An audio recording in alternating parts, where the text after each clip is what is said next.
विसर्जन कर देना चाहिए। अब विसर्जन किसी जल स्रोत में करें या फिर अपने गमले चौकी लगाएं, उसके ऊपर शिव परिवार की फोटो रखें। कलश की स्थापना करना कंपलसरी नहीं है, चाहे तो कलश की स्थापना ना करें।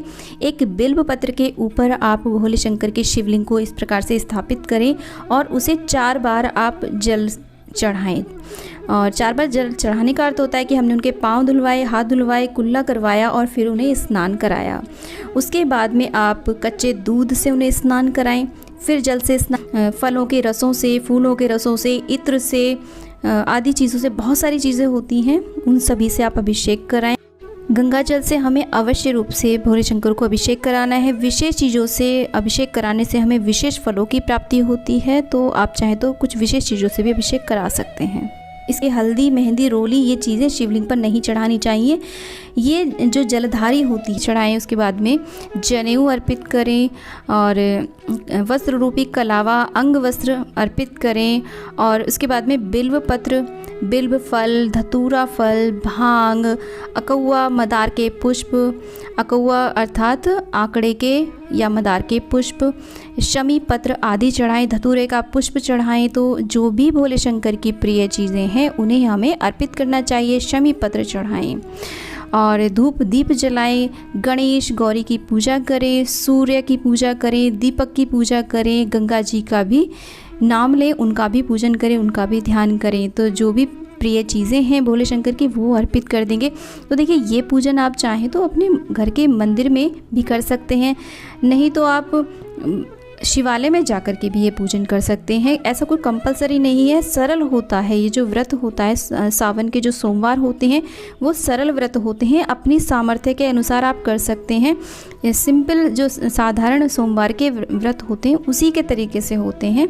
तो इस प्रकार से धतूरे के फल अर्पित कर दें। इनमें से अगर कोई भी सामग्री आपको नहीं मिल पाती है तो कोई चिंता की बात नहीं है, जो भी मिल पाए उससे आप भोले शंकर का पूजन करें, दीपक का भी पूजन करें, अग्निदेव का आवाहन करें। तो इस प्रकार से आप सरल भाव से पूजा करें। तो इसके बाद में सफ़ेद मिठाई, फल, जो भी मौसमी फल उपलब्ध हो उन्हें आप भोग प्रसाद में चढ़ाएं। लड्डू चढ़ा सकते हैं, मिठाई चढ़ा सकते हैं और इसके अलावा जो भी भक्तिवश आप उन्हें अर्पित करना चाहते हैं वो सब आप भगवान जी को अर्पित कर दें। और इसके बाद में लौंग, इलायची, सुपारी रख करके पान चढ़ाना चाहिए और हो सके तो दक्षिणा रख कर नारियल चढ़ाना चाहिए। इसके पश्चात ओम नमः शिवाय मंत्र का जाप करते हुए यदि मिल पाए तो पलाश की लकड़ी पर आप सामग्री से हवन करें, नहीं तो गाय के उपले पर भी आप हवन कर सकते हैं। इसके बाद में भोलेनाथ की कपूर से आरती करें। ओम जय शिव ओमकारा आरती आप कर सकते हैं। आरती के बाद दोनों हाथों में पुष्प लेकर के हमें पुष्पांजलि देनी चाहिए। बाद में भगवान से प्लस से ओम नमः शिवाय मंत्र का जाप करना चाहिए। और इसके बाद में पार्वती माँ से थोड़ा सा सिंदूर अवश्य लेना चाहिए, अपने पल्ले से लगा करके अपने माथे पर लगाना चाहिए। और जहाँ पर आपने पूजा की है उस स्थान पर आप खड़े होकर के गोल गोल प्रदक्षिणा करें। सोमवार व्रत की कथा पढ़ें या फिर सुने। और लास्ट में जब आपकी पूजा कंप्लीट हो जाएगी तो आसन के नीचे थोड़ा जल डाल करके उसे माथे से अवश्य लगाएं, अन्यथा आपको पूजा का पूरा फल प्राप्त नहीं होगा।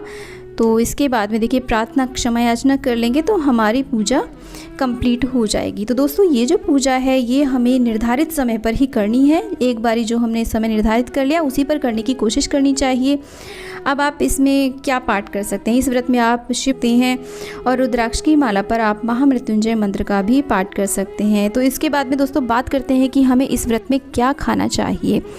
तो इसका भी संकल्प हमें पहले व्रत में ही लेना चाहिए कि हम नमक का खाएंगे या फिर मीठा व्रत करेंगे। तो ये व्रत क्योंकि बहुत आसान होते हैं भोले शंकर के व्रत, तो आप जैसा चाहें वैसा संकल्प ले सकते हैं। आप चाहें तो इन व्रतों को नमक के साथ भी रख सकते हैं, लेकिन अन्न का भोजन आपको एक समय में ही करना है। दोपहर के समय कर लें या फिर शाम के समय कर लें।